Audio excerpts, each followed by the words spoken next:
Hello student, last videos में हमने देखा था भाई मास और वेट में क्या डिफरेंस होता है, स्मॉल जी कैपिटल जी क्या होता है। अभी हम देखने वाले हैं फ्री फॉल क्या होता है। फ्री फॉल क्या होता है भाई, तो नाम से ही पता चल जा रहा है भाई। नाम से क्या दिख रहा है आपको कि किसी भी ऑब्जेक्ट को जस्ट फ्रीली ऐसे गिरा दिया जाए, बिना किसी इनिशियल वेलोसिटी दिए हुए उसको ऐसे गिरा दिया जाए, छोड़ दिया जाए, तो उसके अंदर जो वो किसके वजह से नीचे आएगा, जस्ट ग्रेविटेशनल पुल से आएगा। मतलब जो जिस एक्सेलरेशन से अर्थ खींच रही है उसी एक्सेलरेशन से आप आएगा वो नीचे, क्योंकि आपने तो कुछ एक्स्ट्रा तो दिया हुआ नहीं, एक्स्ट्रा कोई वेलोसिटी तो दिया नहीं उसको, तो सीधा सीधा चला आएगा। तो मान लो कोई ऑब्जेक्ट है और उसको आप क्या है जस्ट फ्रीली गिरा दो, मतलब क्या है वहां पे इनिशियल वेलोसिटी जीरो, ऐसे छोड़ दो, तो किसके वजह से आएगा, यहां पर एक्सेलरेशन क्या होगा, ग्रेविटी की वजह से आएगा भाई। एक्सेलरेशन ड्यू टू ग्रेविटी की वजह से नीचे आ जाएगा। बात को समझो, तो यही चीज हमें पढ़ना है। तो हमने देखा था भाई कि न्यूटन के इक्वेशन ऑफ मोशन 3 होते हैं। इक्वेशन ऑफ मोशन 9 में पढ़े थे। इक्वेशन ऑफ मोशन क्या होता है भाई, v is equal to u plus a t, normally linear motion पढ़ाने के लिए। s is equal to u t plus half a t square, ठीक है। v square is equal to u square plus 2as, या v square ये जो है हमारा माइनस इधर लिख देते हैं, v square minus u square is equal to 2s, v square is equal to u square plus 2as। ये आपने 3 इक्वेशन ऑफ मोशन पढ़ा था, 1, 2 एंड 3। अब यहां पे ये लीनियर मोशन था भाई कि यहां पे v जो फाइनल वेलोसिटी था, u इनिशियल वेलोसिटी था, a एक्सेलरेशन था, t टाइम पीरियड था, s डिस्प्लेसमेंट था। तो अगर मान लो किसी मोशन के लिए, वैसे भी अगर देखा जाए किसी मोशन को डिफाइन करने के लिए ये 5 टर्म की जरूरत होती है भाई, time, initial velocity, final velocity, displacement, acceleration. ये 5 टर्म किसी भी दुनिया के मोशन को बताने के लिए काफी है।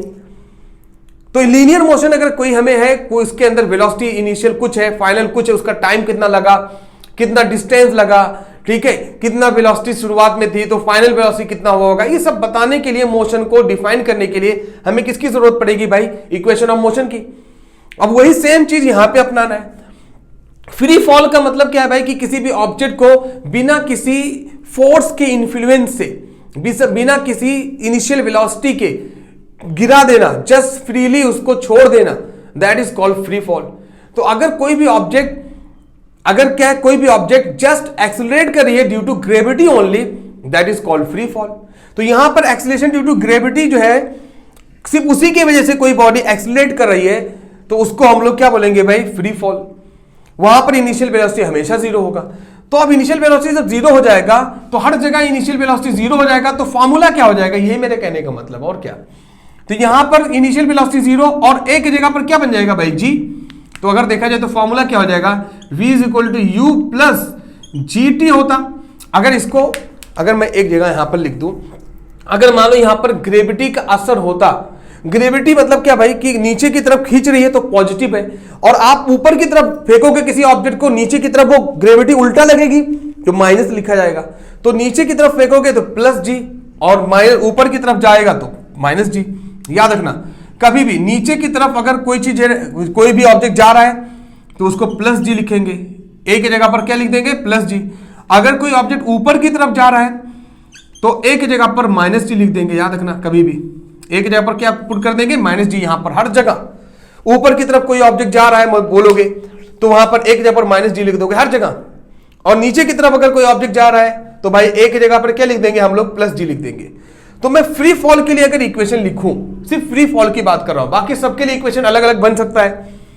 तो भाई v is equal to 0 plus a t हो जाएगा। बात को समझो, तो v is equal to a t हो जाएगा। देखो ना, फ्री फॉल के लिए u बराबर 0 हो जाएगा, s बराबर क्या हो जाएगा, हाफ ए टी स्क्वायर। क्यों, क्योंकि u बराबर 0 हो गया, तो ये पूरा 0 हो गया।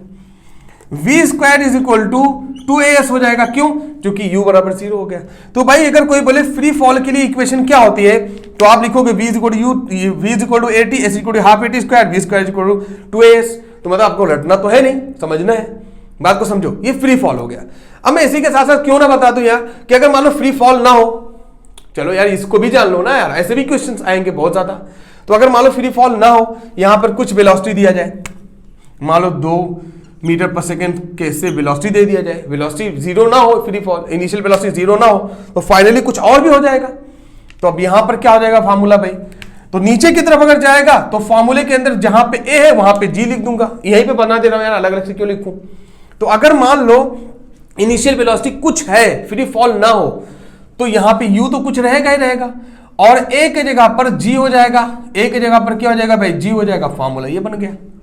तो जनरल फॉर्मूला फॉर ग्रेविटेशन अगर इक्वेशन ऑफ मोशन बताना है तो v is equal to u plus g t, s is equal to u t plus half g t square, v square u square plus 2g s। लेकिन एक बात बताऊं, जब यार हाइट का मसला आ जाएगा, देखो ना, जबकि कोई भी चीज ग्रेविटी की वजह से आएगी तो उसको डिस्टेंस ना बोलकर क्या बोलेंगे भाई, हाइट बोलेंगे। बात को समझो, कभी भी आप कोई भी ऊंचाई को कभी भी आप डिस्टेंस बोलोगे क्या, ऊंचाई को हमेशा हाइट बोलोगे तो ज्यादा अच्छा है। तो एस ना बोलकर क्या लिख दोगे भाई, हाइट हमेशा, तो ज्यादा अच्छी बात है। ये नहीं कि एस लिखना गलत हो जाएगा। एस मतलब डिस्टेंस, ये दूरी इतना क्या है, लेकिन कभी भी दूरी लीनियर दूरी ये होता है, और हाइट मतलब भाई सीधा सीधा क्या है, एल्टीट्यूड वाला हाइट। तो एल्टीट्यूड वाला हाइट है हमारा। तो यहां पर जहां पे देखो ए है, यहां पर हमें क्या लिखना चाहिए था, देखो जी टी, यहां पे क्या लिखना था जी, यहां पे क्या लिखना था जी, और एस के यहां पर क्या लिखना चाहिए था भाई एच। क्यों ऐसा लिखा मैंने, क्योंकि यार जाहिर सी बात है, ग्रेविटी एक्सीलरेशन की जगह पर क्या लग रहा है यहां पर, ग्रेविटी। तो v is equal to g t होना चाहिए था, s is equal to half g t square होना चाहिए था, और v square is equal to 2gh होना चाहिए था।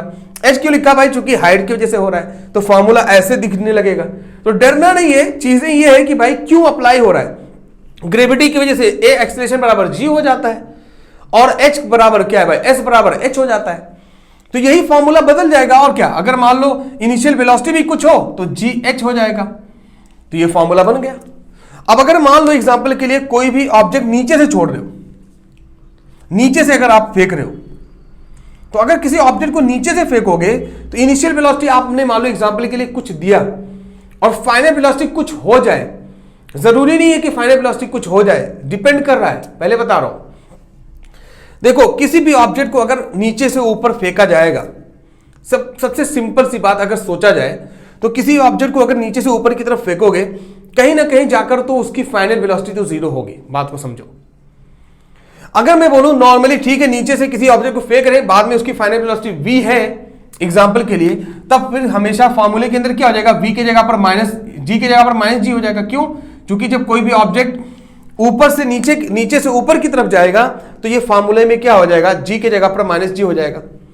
लेकिन रियलिटी में अगर जाओ, ये फॉर्मूला हो गया भाई। इक्वेशन ऑफ मोशन को कैसे कैसे इस्तेमाल करोगे, देखो बात को आप, वही इक्वेशन ऑफ मोशन है, सिर्फ बदल जाता है तरीका, और यही है हमारा फ्री फॉल भाई। तो फ्री फॉल सिर्फ ऐसा नहीं, फ्री फॉल क्या है, फ्री फॉल मतलब क्या है भाई कि उसके अंदर इक्वेशन ऑफ मोशन को कैसे अप्लाई करेंगे ये समझना है।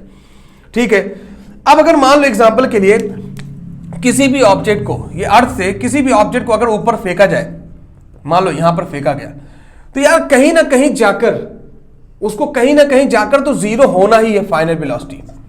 ये मेरे कहने का मतलब है, किसी भी ऑब्जेक्ट को फेंक दो आप नीचे से, तो यार ऊपर जाकर तो कहीं ना कहीं जीरो होना ही होना है, उसको वापस आना है। और अगर वापस नहीं तो उसको क्या बोलेंगे, एस्केप वेलोसिटी। उसको नेक्स्ट पढ़ेंगे हम लोग।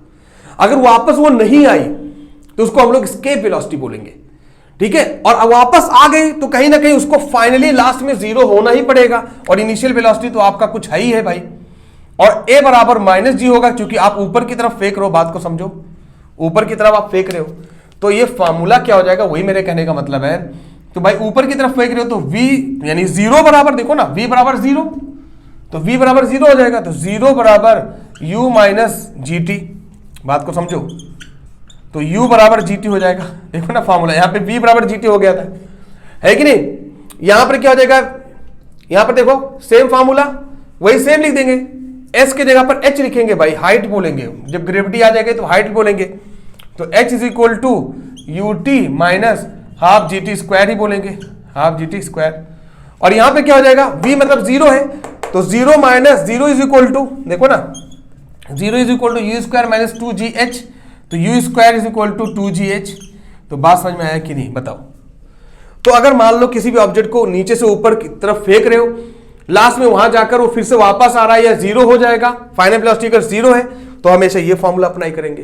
तो आपको ये फॉर्मूला समझ में आ गया। तो इक्वेशन ऑफ मोशन ग्रेविटेशन के लिए कैसे इस्तेमाल किया जाना है, इसको आपको जानना चाहिए, क्योंकि ये जो अगर आपको मालूम हो जाएगा तो इस पर जो क्वेश्चंस कैसे भी घुमा घुमा कर आपको पूछेगा तो आपको बिल्कुल आसानी से इसको अटेम्प्ट कर लोगे, कुछ दिक्कत नहीं रहेगा। और बार बार इसको क्या करेगा, ग्रेविटी ही रहेगी। बार बार किसी ऑब्जेक्ट को ऊपर से फेंक रहा है तो उसका टाइम पीरियड पूछेगा, टाइम कितना लगा, नीचे से फेंक रहा है इसकी इनिशियल वेलोसिटी क्या होगा, यही सब घुमा घुमा कर पूछता है। तो इसमें आपको समझ में आ गया सिंपल कि ऊपर मतलब -g, नीचे मतलब g, ठीक है। फ्री फॉल मतलब u बराबर 0, नॉर्मली तो कोई भी चीज नहीं, ठीक है। अगर नीचे किसी चीज को फेंक रहे हो तो ऊपर जाकर 0 हो सकता है, बात को समझो। ऊपर 0 मतलब फाइनल वेलोसिटी 0 हो गया। अगर मान लो वापस नहीं आया तो उसको एस्केप वेलोसिटी पढ़ेंगे, तो एस्केप वेलोसिटी उसको बोलते हैं, एस्केप वेलोसिटी अलग से डिफरेंट हम लोग उसको पूरा पूरा पढ़ेंगे, टेंशन नहीं है, ठीक है। Okay, thank you.